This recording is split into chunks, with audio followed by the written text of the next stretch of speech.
Hey guys, Sarah Cook here with Mind Body Battalion. And as the seasons are changing into spring, I noticed myself doing a whole bunch of activities that I haven't done for a while. I went for my first run in about 4 months and I got so sore. So I figured a lot of you are probably experiencing a lot of the same thing. You're getting back on the bike or headed up the mountains to hike.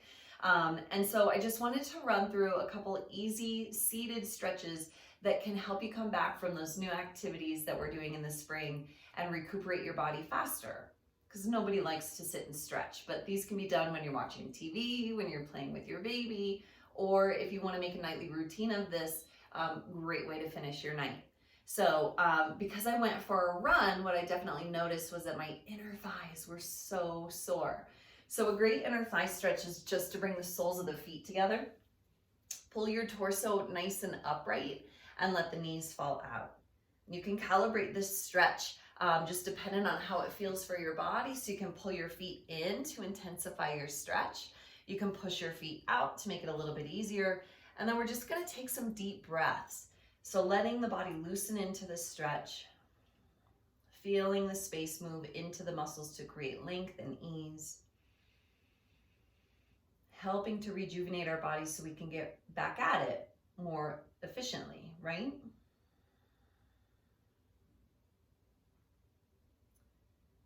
I don't know why it is the inner thighs though. I gotta wonder. Okay, so my next stretch is the bridge pose, and this is a great hip flexor stretch, especially if you are getting to running or cycling. And I also use this one for my lower back if I'm feeling lower back fatigue or if I'm just sore maybe from sitting a little bit too much. So you'll flip around onto your back, set your feet about hip distance apart, arms by your side, palms up or palms down, whatever you prefer. And then press into your feet and lift your hips up high.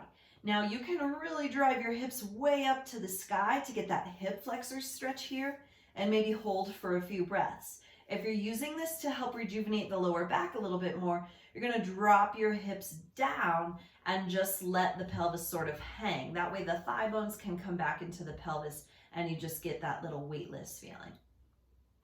Inhale and exhale.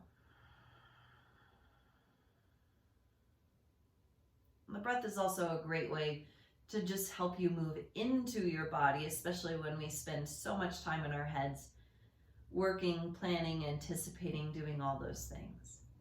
All right, set your hips down. So now we'll hit the outer hips, and the best reclining pose to do for this is just a good old figure four. So you cross your right ankle over your left knee, flex into both ankles so your toes peel back, and then gently guide your knees in towards your chest. And I definitely feel that one. If you want a more intense stretch for the outer hip here, you can do this same, essentially the same thing, seated. You'll take your right ankle over your left knee, square off your hips, take your top ankle off of your knee. So again, you can flex that ankle and then start to hinge forward. So this is considerably more intense than the recline variation. But if you're also feeling your knees or your ankles in this stretch, then I recommend that recline variation as well. So again, breathing into the outer hips, lots of tension held there. Inhale and exhale. Optimally, you're able to hold these stretches for 5 to 10 deep breaths. That would be a really great nighttime sequence. I'm just gonna switch sides. If you are doing the reclining version, then you'll end up with your left ankle over your right knee. And it's possible that one hip feels slightly different from the other. It's just something to observe in your body. Sometimes those sensations are a way to tell us that we need to maybe strengthen one hip a little bit more, or we need to do a little more stretching on one side. It's a great opportunity to pay some attention to, are we walking in a balanced way through our day? Are there adjustments we could make to our day-to-day life to help our hips feel a little more balanced? And sometimes there's no way to answer those questions, so we just surrender.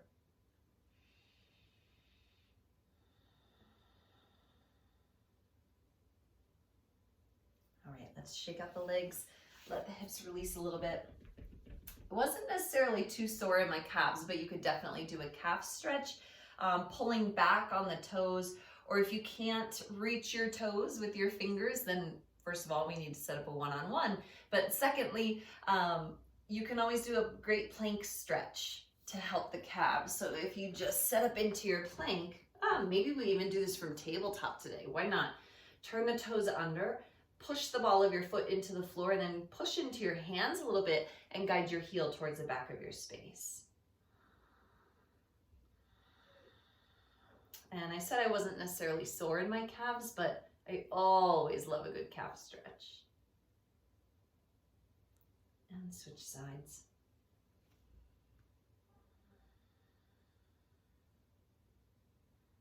Just let the rest of your body be still. Breathe in, breathe out, let that calf release.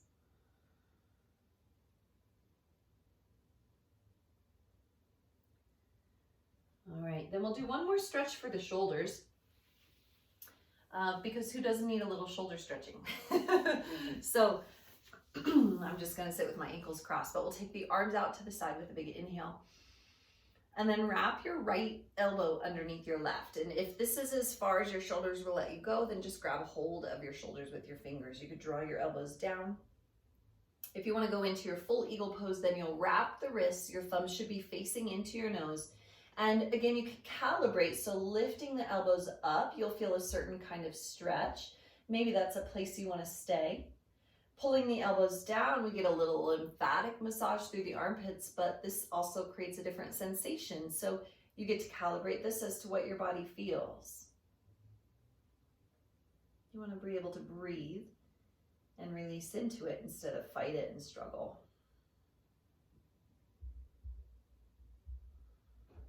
And then we'll release the arms out. Inhale. And then wrap the left arm under. Crossing at the elbows again. You can grab the shoulders or go ahead and cross the wrists. Elbows up.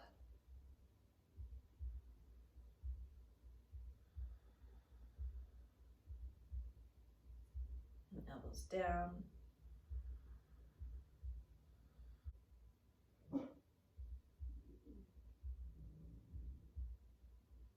And then inhale, reach the arms out.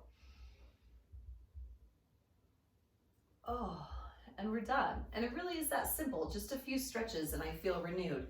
So this in fact was so simple that you really don't have an excuse not to do it. It's how you can start your day, maybe finish up after your workout, your run, your hike. Great nighttime routine. I'd also love for you to give me some feedback on how it felt. So make a comment down below, hit the subscribe button. I'll continue growing this channel over the next few weeks. Thank you so much for joining me. Namaste.